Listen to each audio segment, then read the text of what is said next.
Hola, ¿qué tal? Saludo a quienes estén viendo hoy este vídeo, que es la forma en que actualmente se realizan las conferencias, porque las formas presenciales se interrumpieron hace ya varios meses, ¿no? A principios de este año, ¿no? Hoy les voy a hablar de presas hidráulicas, que es un tipo de infraestructura vital para el desarrollo y la vida de cualquier país, y del cual España está muy bien dotada, como podremos ir viendo. El motivo de tratar este tema ahora es la efeméride de los 30 años que se cumplen en este 2020 desde que se inauguró la presa de La Serena, que está construida en el río Zújar, afluente del Guadiana, en la provincia de Badajoz, concretamente en la comarca de La Serena, muy conocida por su famoso y riquísimo queso de La Serena. Esta presa es especialmente importante porque puede embalsar nada menos que 3.220 millones de metros cúbicos de agua. Bueno, dicho en esta unidad de metros cúbicos son muchísimos, ¿no? También dicho en hectómetros cúbicos, que es la unidad habitual, 3.220 hectómetros cúbicos. Y con esto pues se genera el mayor embalse de España, superando en 58 hectómetros cúbicos al segundo, que es el embalse de Alcántara, que finalizó 21 años antes y que está construido en el río Tajo, también en Extremadura, cerca de la población de Alcántara, en la provincia de Cáceres.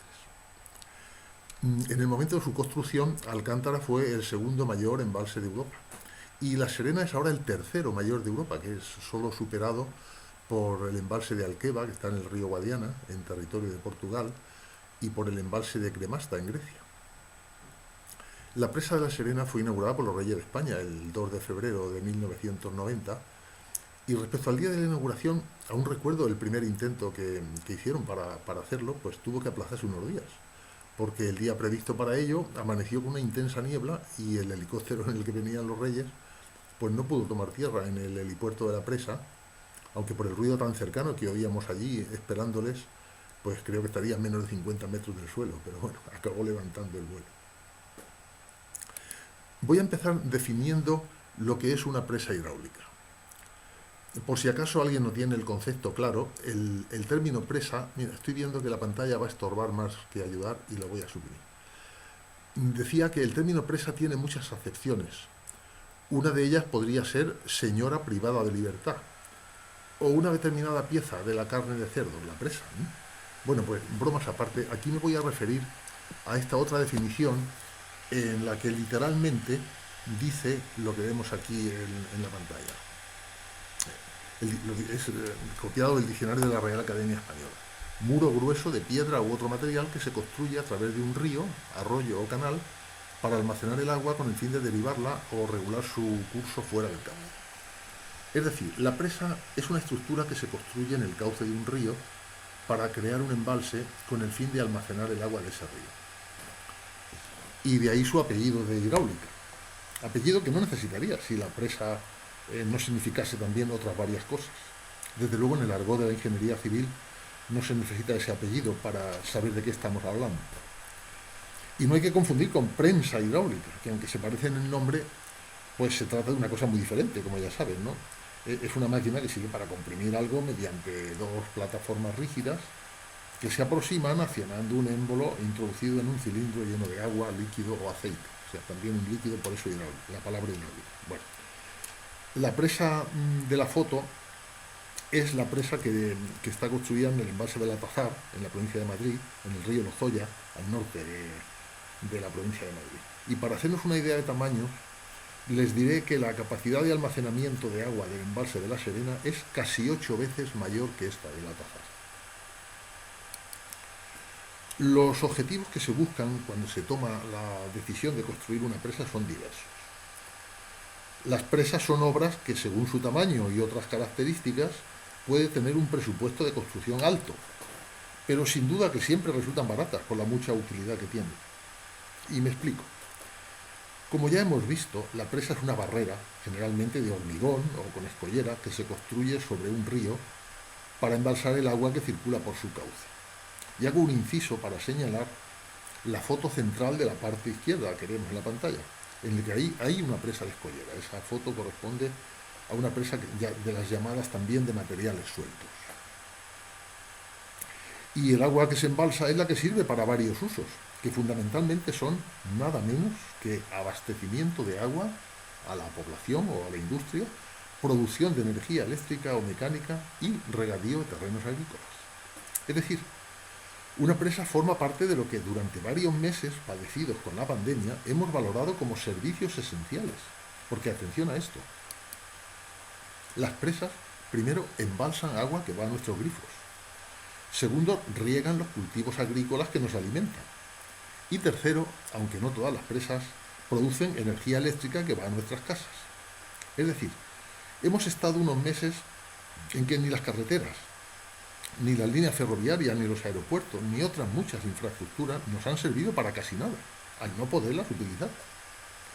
Y sin embargo no hemos podido prescindir ni del agua, ni de la energía eléctrica, ni de los productos agrícolas en nuestras casas. De manera que no olvidemos otra de las grandes misiones que cumple una presa, que es regularizar las aportaciones del río y controlar los caudales. Los caudales extraordinarios que pueda traer el río, que en lo que llamamos en el argot, esta función consiste en laminar las avenidas. Y con ello se evitan inundaciones. Las inundaciones constituyen el riesgo natural más importante en España. Baste decir que en los últimos 500 años se han producido unas 2.500 inundaciones que han originado muchas tragedias personales y grandes pérdidas materiales. Y de manera secundaria menciono pues otras utilidades que tienen algunos embalses, como son los usos medioambientales, turísticos y recreativos. Así es que demos gracias también a las presas y alegrémonos cuando las noticias meteorológicas nos digan que ha aumentado la cantidad de agua almacenada en los embalses. Sin embargo, hace ya varios años que en España no se construyen nuevas presas, al menos presas grandes. Tenemos alrededor de 1.200, y este número se ha estancado en lo que llevamos de siglo XXI, en el cual el crecimiento de la curva de evolución es muy lento. A pesar de los innegables y evidentes beneficios que produce, ¿no? Pues a pesar de todo eso, pues suelen existir cada vez más dificultades para construir presas. Son varias las causas y sin ánimo de ser exhaustivo voy a mencionar algunas de las que son a mi juicio las más importantes. En primer lugar, sitios buenos para construir una presa ya quedan pocos. Un buen emplazamiento tiene que reunir ciertas características topográficas como la altura y anchura adecuadas del valle, es decir, lo que llamamos la cerrada. Y también el terreno en sí ha de reunir cualidades técnicas imprescindibles, tales como su impermeabilidad y otras características geotécnicas y geomecánicas. Los mejores emplazamientos en España ya tienen una presa construida en ellos, aunque esto no agota las posibilidades, ni mucho menos. En segundo lugar, la sensibilidad medioambiental ha ido creciendo y han cobrado gran relevancia aspectos que se han vuelto decisivos, aunque en realidad pueden ser bien resueltos con medidas correctoras o compensatorias. Voy a citar algunos. La presa es una barrera artificial en el cauce de un río, por lo que intercepta el flujo natural de sedimentos e impide la libre circulación de los peces migratorios, que no podrían remontar río arriba o emigrar río abajo para completar sus ciclos vitales. Pero estos impedimentos podrían ocasionar que disminuyan algunas poblaciones de peces, ¿no? Y hablo en condicional porque esos problemas pueden resolverse con la adecuada construcción de las llamadas escalas de peces, como vemos aquí en estas fotos, ¿no? Y estos dispositivos pues están en servicio en multitud de casos. La foto de la izquierda corresponde a una presa en Alemania y la de la parte derecha está tomada en la presa española de Riaza. Además, un embalse se formaría sobre terrenos que suelen ya estar dedicados a usos agrícolas y a veces con población de personas, las cuales naturalmente habría que desplazar a otros lugares que no quedasen inundados por el embalse. Y otra cosa, las expropiaciones de terrenos necesarios para construir tanto la presa como su embalse, en mi opinión, se suelen gestionar de manera manifiestamente mejorable, por lo que en realidad tienen muy mala prensa. Por otra parte, la Directiva Marco del Agua que aprobó la Comisión Europea en el año 2000 resulta contraria a los tradicionales proyectos de presas y embalses realizados en España. Ya no se valora tanto la cantidad de agua como su calidad, aunque yo creo que no deberían ser incompatibles porque no olvidemos que España normalmente casi duplica su población en verano debido al turismo. Y esto ha ocurrido en años anteriores, aunque en este año 2020 desgraciadamente no ha podido ser así. Y debido a las presas y embalses se puede abastecer de agua a toda esa población. Y por último citaré también otra importante circunstancia que se ha dado en ámbitos políticamente muy beligerantes. Y es que buena parte de las grandes presas españolas actuales se construyeron entre los años 1950 y 1975, lo cual genera rechazo, en algunos casos disfrazado de ecologismo, y en ciertos sectores que atacan lo que se hizo en España en esos años y todo lo que se le parezca. Incluso algo tan primordial para nuestras vidas como son las presas. Y los poderes públicos en realidad suelen plegarse a esa beligerancia y no suelen tomar decisiones que incomoden a quienes más vocean. De modo que el resultado de todo lo dicho es que resulta muy difícil construir nuevas grandes presas en España.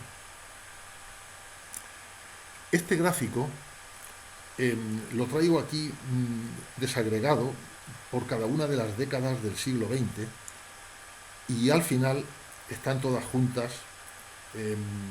Vemos aquí las presas que se han construido y a partir del año 1999 pues la curva tiene una tendencia a no subir, ¿no?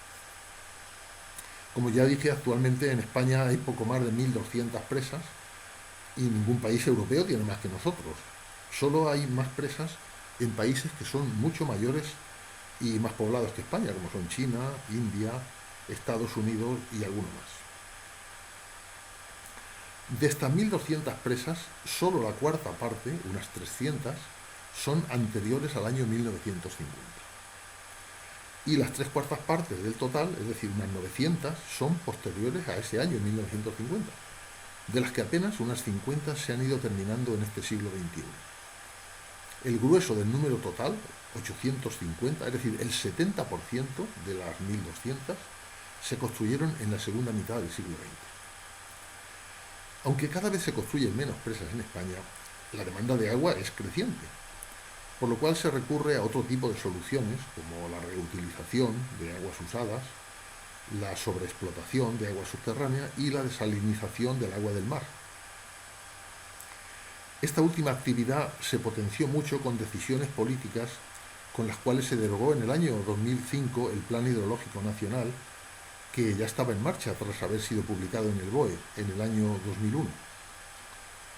Y no solo se modificó la planificación de construir nuevas presas, sino también la planificación de realizar trasvases entre las cuencas que tienen excedentes de agua y las cuencas deficitarias.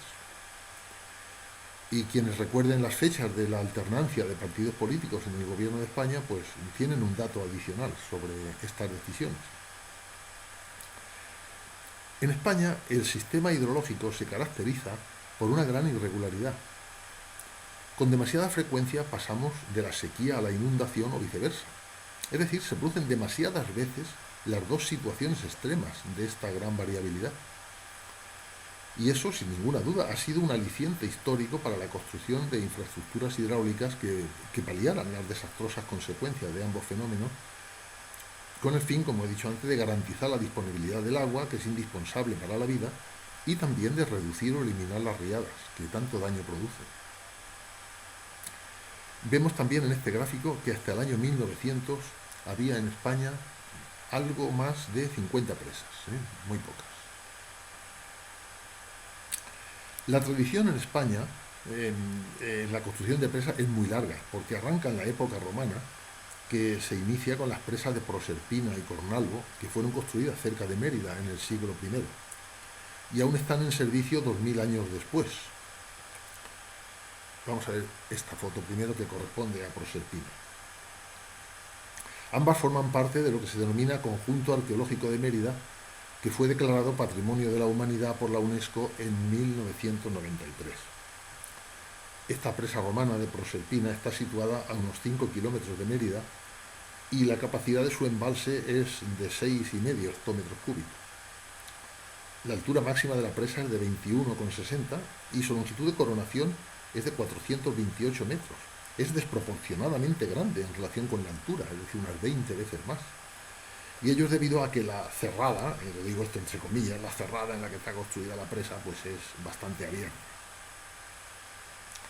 El buen estado de conservación actual se debe a que tras la caída del Imperio Romano, además de abastecer de agua a la ciudad emérita Augusta a través del acueducto de los Milagros, el embalse ha sido desde siempre una zona de baño y recreo muy popular, por lo que se continuó cuidando y manteniendo adecuadamente. Incluso se han hecho algunas remodelaciones a lo largo de sus 20 siglos de existencia. Allí hay en los alrededores hay varios chiringuitos y hay un camino perimetral de unos 6 kilómetros de longitud que es muy utilizado por paseantes y deportistas. Y el embalse de Cornalvo está a unos 15 kilómetros de Mérida, su capacidad es casi el doble de Proserpina, unos 11 hectómetros cúbicos, y esta presa está datada en el año 130 y está formada por unos muros de mampostería transversales al cauce, unidos por otros muros longitudinales y formando unos recintos internos rellenos de argamasa o de arcilla. Su altura total es de 24 metros sobre cimientos y 200 metros de coronación. Esta es 8 veces más la longitud de coronación que la altura de la presa. O sea, la mitad de Proserpina, esta relación, ¿no? Este ratio. Tiene una torre para toma de agua que está fuera del cuerpo de presa. Esta construcción fue declarada Monumento Nacional en el año 1912 y el embalse también se sigue utilizando en la actualidad. Y todo su entorno está calificado como parque natural. El embalse de Cornalvo, junto con el de Proserpina, forman parte de la denominación Conjunto Arqueológico de Mérida, que fue declarado Patrimonio de la Humanidad en el año 1993 por la UNESCO. Otra de las presas históricas españolas es la presa de Almansa, situada a unos 4 kilómetros de la ciudad.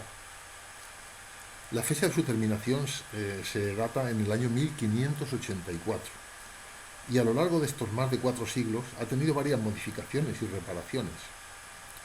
Fue esta de las primeras presas modernas, por no decir la primera, y sirvió de inspiración a los constructores de otras presas posteriores. En su momento fue un hito de la ingeniería hidráulica y su planta en arco constituye una innovación técnica.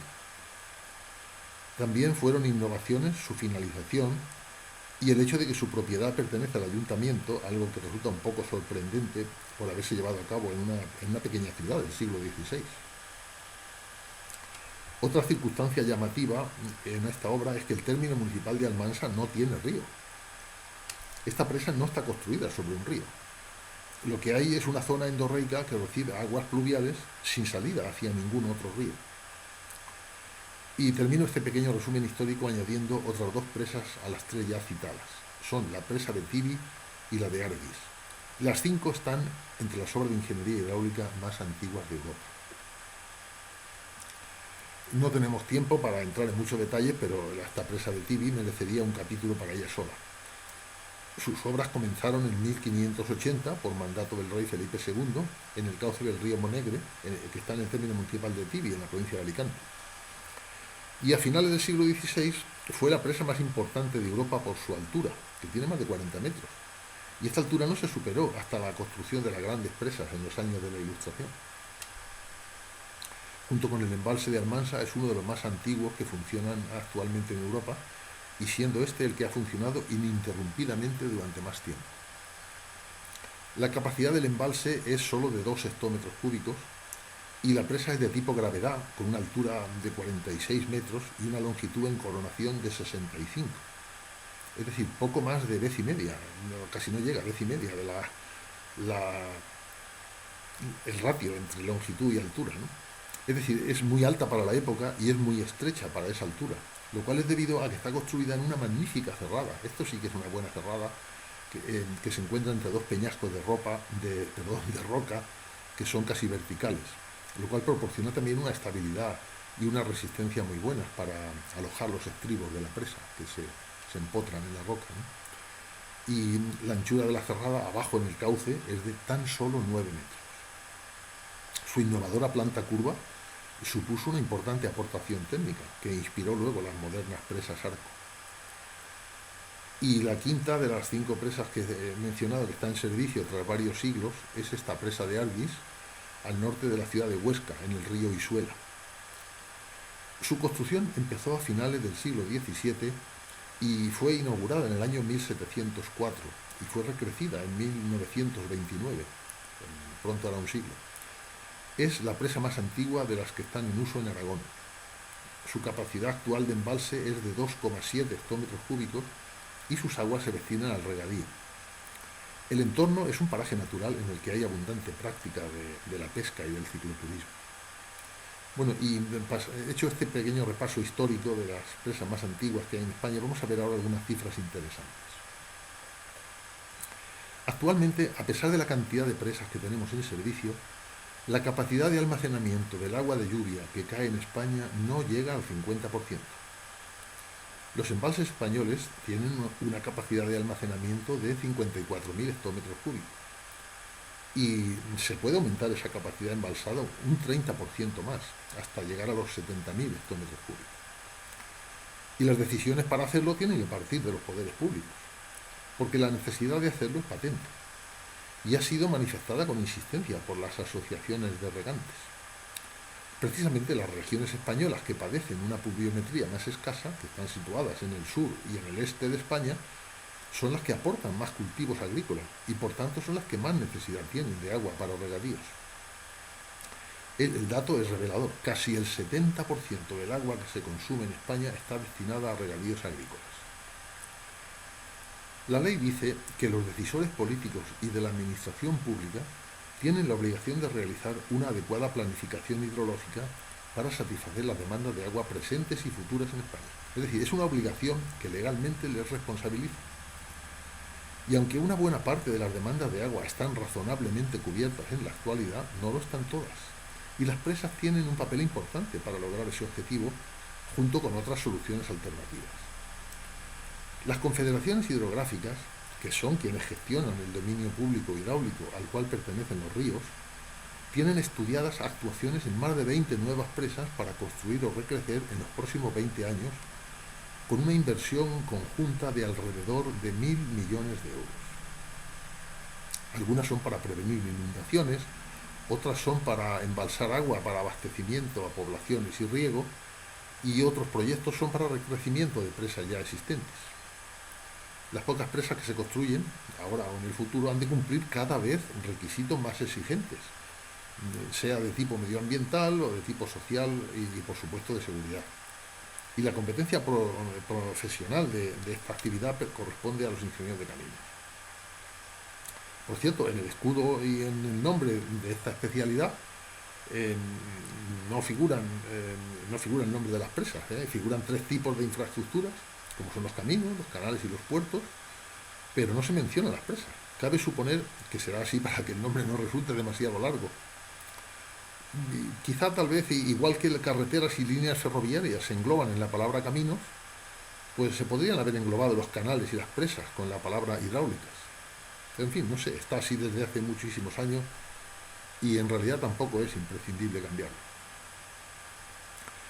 Les voy a hablar también de presas que han fracasado. Algunas incluso han sufrido su rotura y han originado daños cuantiosos, incluso con pérdida de vidas humanas. Aunque afortunadamente son pocos los casos en que esto ha ocurrido. Accidentes ocurren en todas las actividades humanas y lo que se hace es investigar cada caso y corregir lo que no haya funcionado bien para evitar que se repita. Algunas presas y embalses se han abandonado al cabo de pocos años de funcionamiento, unas porque el embalse resulta poco impermeable y se ve después que pierde demasiada agua por filtraciones, otras porque en la estructura de la presa han aparecido grietas. En algún caso se han puesto de manifiesto problemas geotécnicos en el terreno o inestabilidad de las laderas y, claro, son problemas que a veces no se han previsto debidamente y aparecen cuando ya se ha saturado el terreno al llenar el embalse.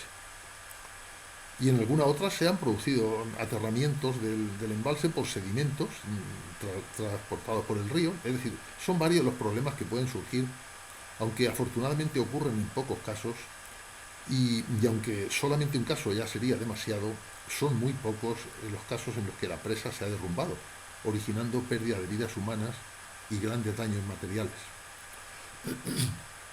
Y en estos casos, al igual que ocurre con los accidentes aéreos, pues se investigan minuciosamente las causas y se comparten con la comunidad internacional los estudios y sus resultados. Estas investigaciones se hacen en el ámbito de la Comisión Internacional de Grandes Presas, que tiene su sede en París.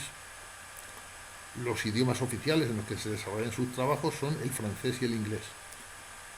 Y esta organización científica y técnica, nacida en 1928, tiene entre sus objetivos la mejora del diseño, de la construcción, la explotación y el mantenimiento de las presas en el mundo, para lo cual promueve el intercambio de experiencias entre sus casi 100 países miembros. Entre estos países está España, que fue uno de sus primeros miembros cuando se creó en el año 1955 el Comité Nacional Español de Grandes Presas. Y son españolas las personas que presiden o lideran varios de los 20 comités técnicos de esa organización internacional. SpanCol, que vemos arriba, es el acrónimo en inglés. Y les he traído también el sello de correos conmemorativo del 11º congreso que celebró la ICOL, el cual tuvo lugar en España en 1973. A diferencia de otras infraestructuras, cuyo colapso tiene como consecuencia principal que quedan fuera de servicio, las presas, dentro del derecho internacional humanitario, se consideran instalaciones que contienen fuerzas peligrosas. Esta expresión designa las obras o las instalaciones que contienen fuerzas que, si son liberadas, pueden causar pérdidas importantes entre la población civil. Fundamentalmente se trata de presas, diques y centrales nucleares de energía eléctrica. Aunque la expresión de la norma 42 es ambigua, en general estas obras no podrán ser objeto de ataques ni ser objetivos militares cuando tales ataques puedan provocar la liberación de las fuerzas que contienen y causar las pérdidas importantes ya mencionadas. Voy a hacer ahora un breve repaso histórico de los casos en que se ha producido derrumbamiento de presas en España. Desde 1800, es decir, en más de 2 siglos, están censados 6 casos de rotura de presas en España. Al iniciarse el siglo XXI, en 1802, se produjo la rotura de la presa de Puentes, en Lorca, en la provincia de Murcia, que ocasionó la muerte de 608 personas.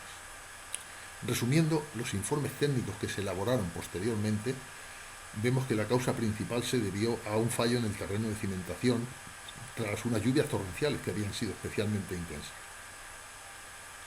Y los otros 5 casos que están censados ya han tenido lugar en el siglo XX y son: en el año 34 la presa de Granadillar, en Gran Canaria; en el año 44 la rotura de la presa de Churriguera, en Barcelona.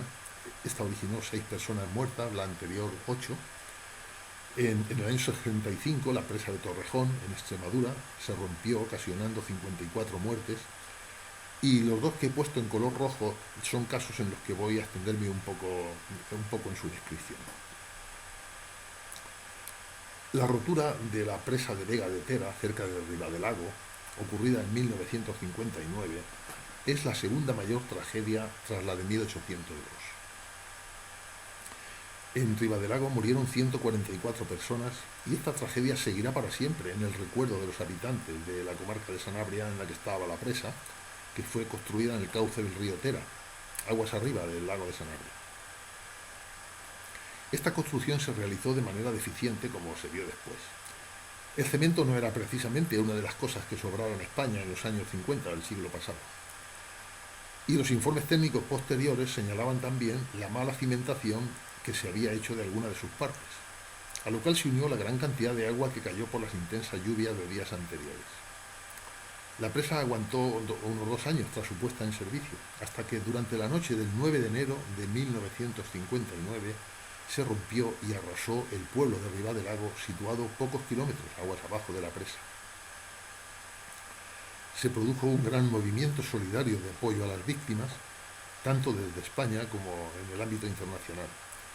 Se construyó un nuevo pueblo para alojar a las familias supervivientes, y en las ruinas del pueblo que quedó destruido continúan visibles las señales de la tragedia, con nombres y apellidos allí escritos en cruces y lápidas, e incluso con señales de la erosión producida por la mortal riada en las piedras y ruinas que quedaron en el terreno. Este escenario me sigue impresionando cada vez que voy por allí. Y después de la tragedia se mejoró decisivamente la normativa española para la construcción de presas, con la publicación de la llamada Instrucción para Proyecto, Construcción y Explotación de Grandes Presas. La primera edición es del año 1962 y después se sustituyó posteriormente 5 años, en el año 67, 5 años después, por una versión ligeramente modificada de la anterior, y es la que actualmente sigue en vigor, ¿no? Esta es la que se ha aplicado en buena parte de las presas españolas. Se ha aplicado a casi todas las de mayor tamaño, al haberse correspondido su aprobación con el momento de mayor desarrollo de esta actividad en España.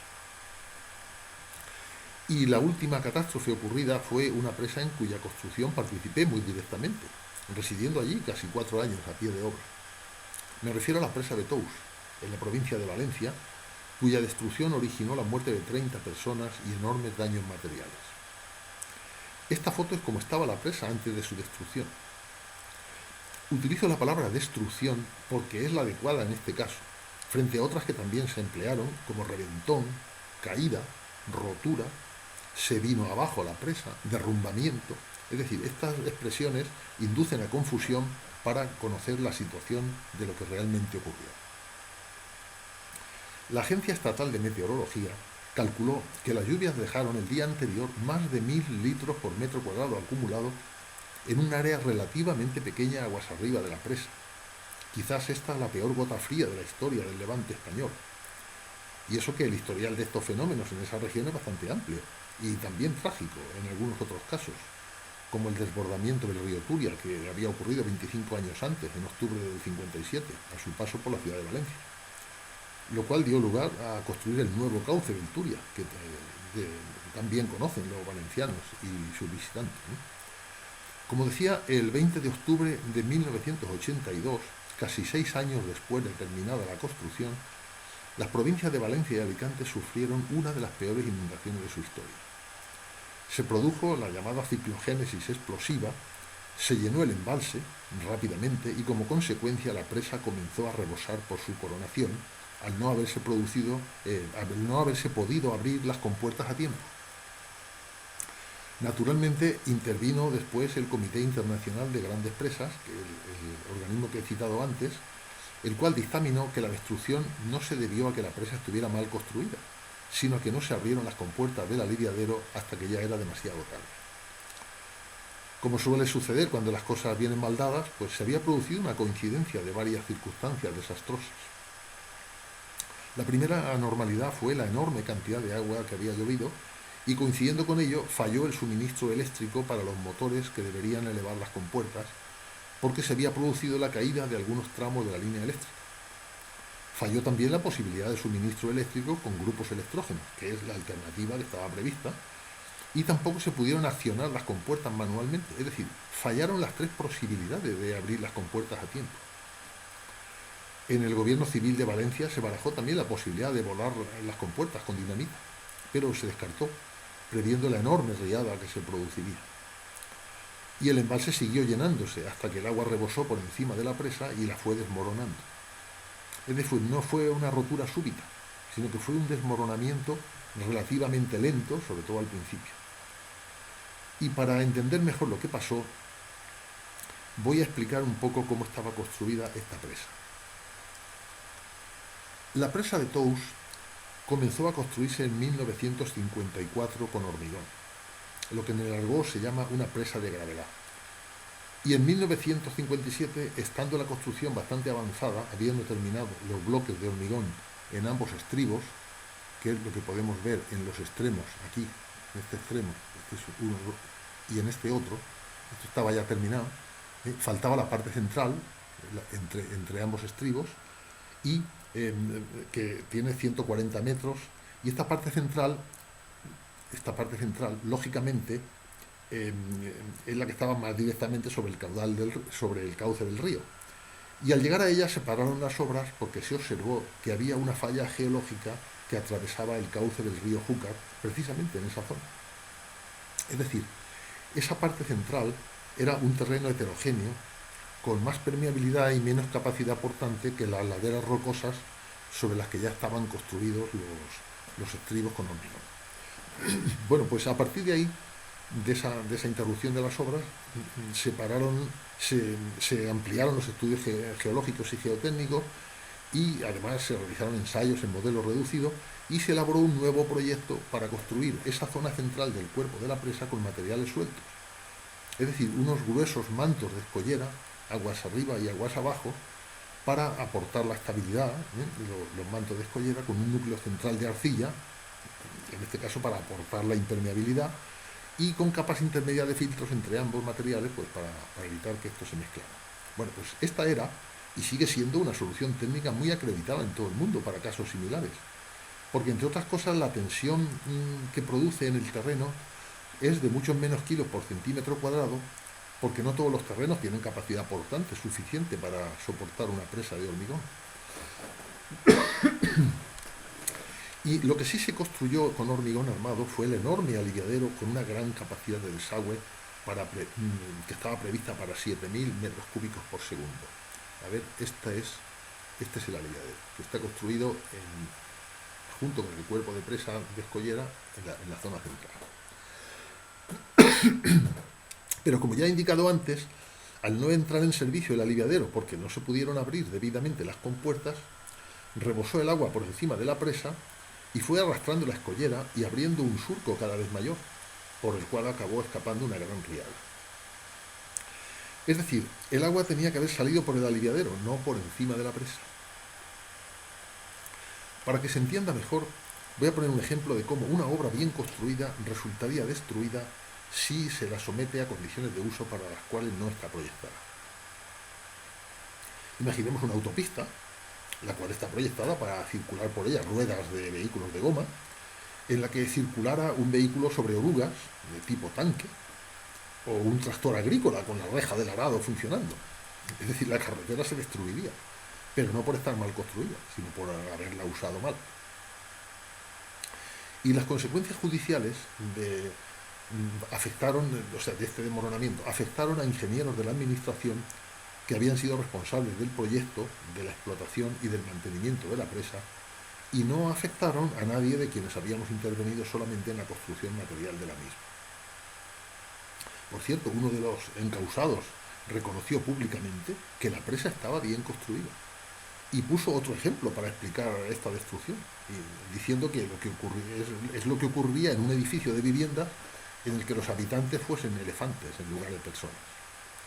Bueno, pues la presa quedó así tras su destrucción. En esta foto se aprecian ahora mejor los estribos de hormigón que les dije antes. Naturalmente no se desmoronaron. Y la parte que estaba construida con materiales sueltos es la que está entre los bloques de ambas laderas. Entre este paramento y este. Esto quedó en pie, el aliviadero estaba en esta zona.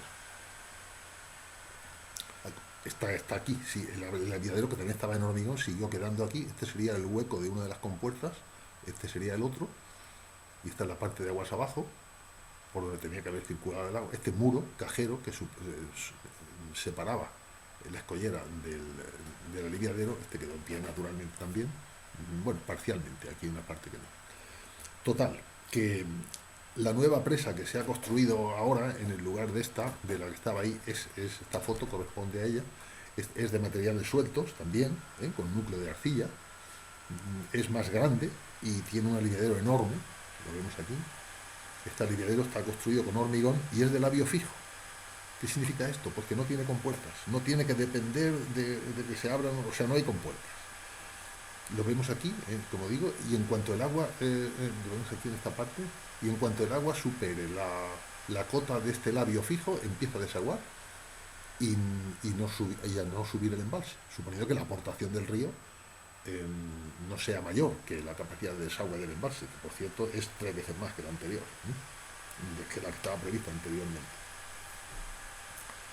Y bueno, voy a terminar las referencias a TOWS con algunos datos técnicos.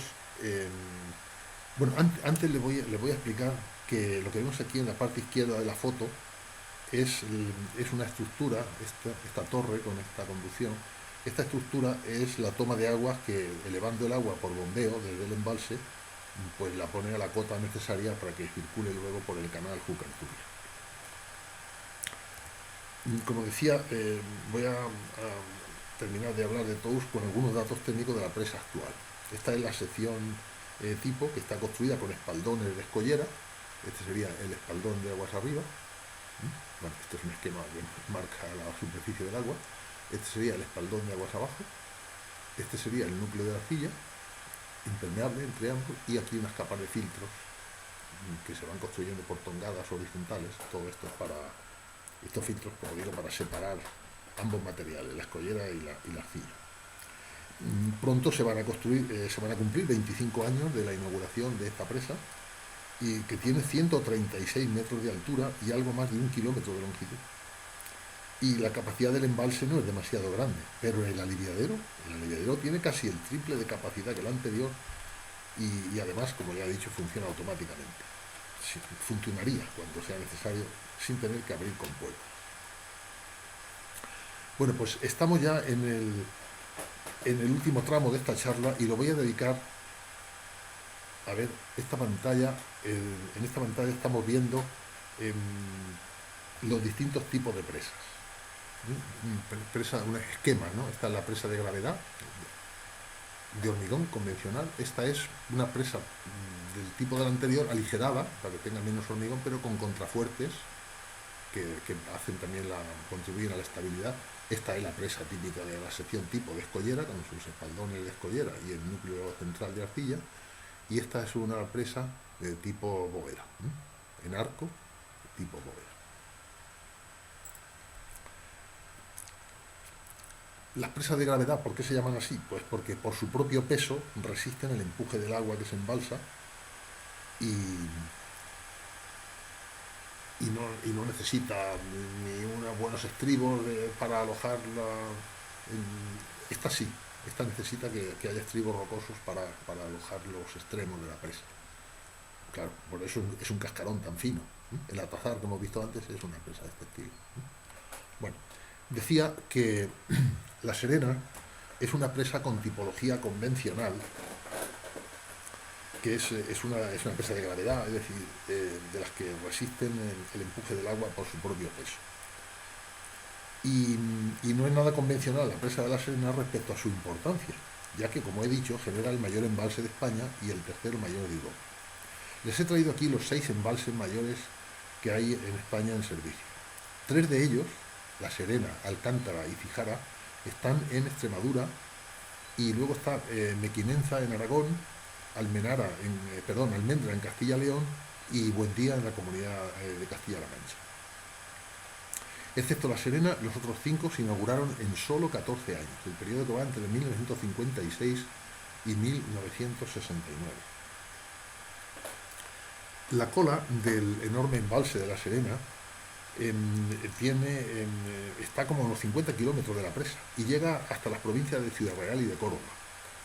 Sin embargo, las dimensiones principales de la presa no son de récord.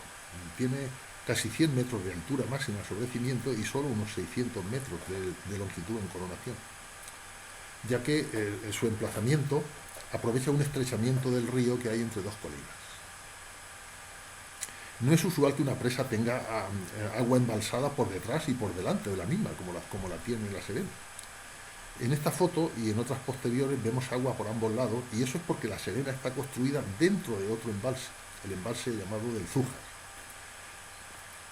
Esta es la parte de aguas arriba de la presa. Bueno, esto para los no iniciados, porque aquí se ve el talud de gravedad, y este forma parte ya del embalse del Zújar. Bueno, mira, este es el helipuerto que citaba antes, que teníamos previsto allí para que aterrizara el helicóptero de los Reyes el día de la inauguración. Luego fueron por otros medios, como he dicho antes. Bueno, pues decía que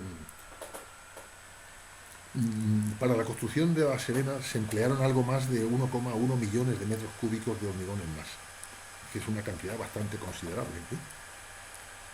Como es sabido, el hormigón genera calor en su proceso de fraguado, porque la hidratación del cemento es una reacción exotérmica, lo cual es un problema, que además en los grandes bloques, sobre todo en su parte interior, que está más alejada de la superficie, este calor permanece más tiempo, y realmente es conveniente que este calor sea el menor posible y que se disipe cuanto antes, porque si no se pueden producir dilataciones diferenciales en la masa del hormigón, con la consiguiente generación de tensiones internas que podrían producir agrietamientos en los bloques de la estructura. Y para disminuir estos efectos, en La Serena se hicieron tres cosas muy relevantes. La primera fue mezclar con el cemento cenizas volantes procedentes de central térmica. La ceniza no aporta resistencia como el cemento, pero tiene la gran ventaja de que no genera calor, además de su bajo coste, porque realmente es un residuo. Y en las proporciones que se estudiaron y aplicaron en la obra, la resistencia de la mezcla con el cemento se consideró suficiente. Es verdad que la resistencia a compresión del hormigón fabricado con cemento solo, es más alta que la mezcla con cenizas, pero no era necesaria tanta en una presa de gravedad a cambio de obtener otros beneficios, como era la disminución del calor de hidratación. La segunda actuación relevante es que el hormigón se fabricó enfriando previamente los áridos más gruesos. También la ceniza y el cemento, ya se sabe que ambos son productos que cuando están recién fabricados están en caliente, ¿no? Pero ambos se enfriaron de manera natural porque los íbamos acopiando en la obra con la antelación suficiente para bajar su temperatura original. Sin embargo, los áridos se enfriaban con una instalación especial de refrigeración, haciéndolos pasar por largas cintas transportadoras bajo chorros de agua enfriada artificialmente a 4 grados en el interior de una gran galería cubierta que se construyó para ello. Y todavía me acuerdo de la sensación de fresquito tan agradable cuando entraba allí, sobre todo en los meses de verano, que en el verano extremeño pues luce todo su esplendor, ¿no? Y la otra actuación a que me refería es que en el interior de los bloques, antes de hormigonar, se fueron dejando embebidos tubos metálicos por los cuales se hacía circular agua fría, lo cual ayudaba en gran manera a disipar el calor de hidratación del cemento. El agua regresaba caliente, naturalmente, y lástima que esta, entre comillas, fuente de energía no era renovable indefinidamente, pues ya se sabe que el calor de hidratación del cemento pues va disminuyendo hasta desaparecer significativamente al cabo de pocas semanas.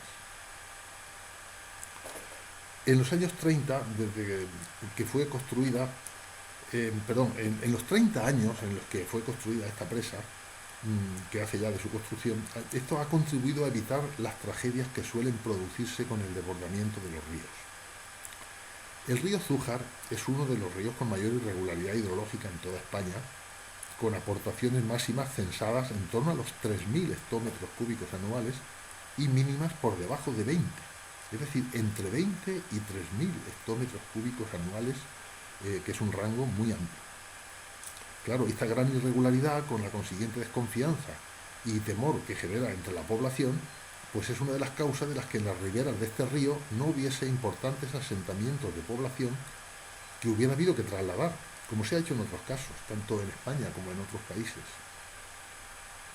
Y con la gran capacidad de almacenamiento que tiene, la presa de La Serena ha sido determinante para eliminar las crecidas del río Zújar en los años 96, 97 y también en este siglo, en 2004 y el 2010, que con esto es evidente su utilidad para evitar daños materiales y posiblemente incluso ha evitado pérdida de vidas humanas.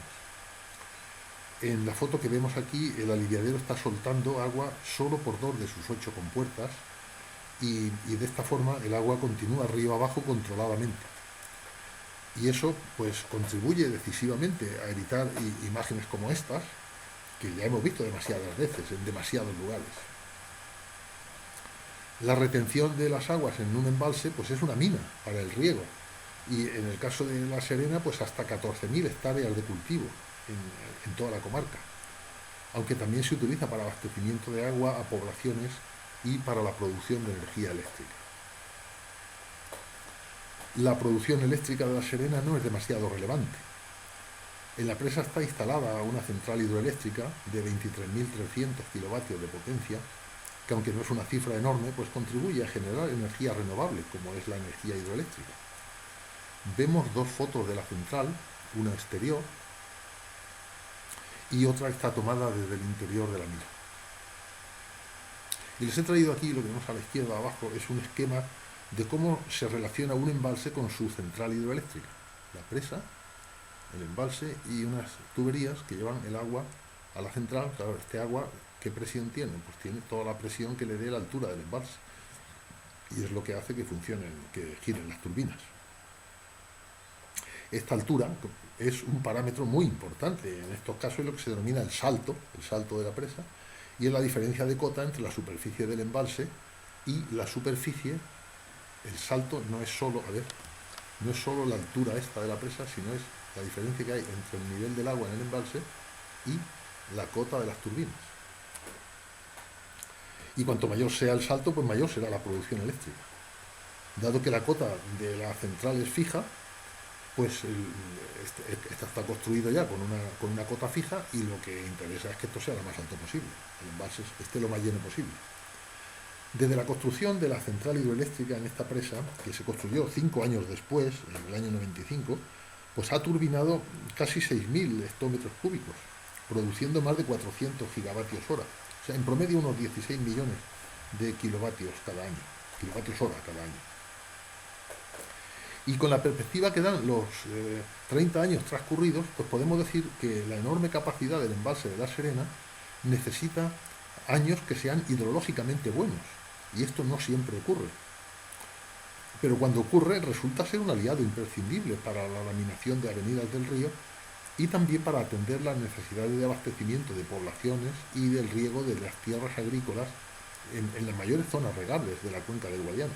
Es decir, puede estar utilizándose el agua del embalse durante varios años posteriores al momento en que ese agua fue llovida, y así ha sido almacenada en años especialmente torrenciales, en los que con su embalsamiento pues, se evitaron daños catastróficos y además ha colaborado en generar energía eléctrica renovable. Y también aquí en la presa de La Serena hay beneficios derivados de usos turísticos y recreativos, porque es que el embalse lleno pues tiene 400 kilómetros de costa fluvial, o sea, es un verdadero mar interior que tiene esta función muy interesante, ¿no? Y termino diciendo que la inversión realizada, en cuya financiación colaboró la Unión Europea con los famosos fondos FEDER, pues no fue una inversión pequeña precisamente, fue de unos 12.000 millones de pesetas, es decir, en euros unos 72 millones, pero resulta evidente la buena rentabilidad de esta inversión, a la que hay que sumar la gran utilidad para la sociedad. Algunos recordarán este logotipo que vemos en la pantalla, que estuvo presente en muchas obras públicas que se hicieron en España cuando España era receptora mayoritaria de dichos fondos. Y recuerdo también que durante la construcción de la obra recibimos la visita de una comisión de técnicos europeos que vinieron a comprobar in situ la aplicación que se estaba haciendo de esos dineros que estaban ellos encargados de gestionar. Bueno, pues ya termino. Nada más y muchas gracias por su atención.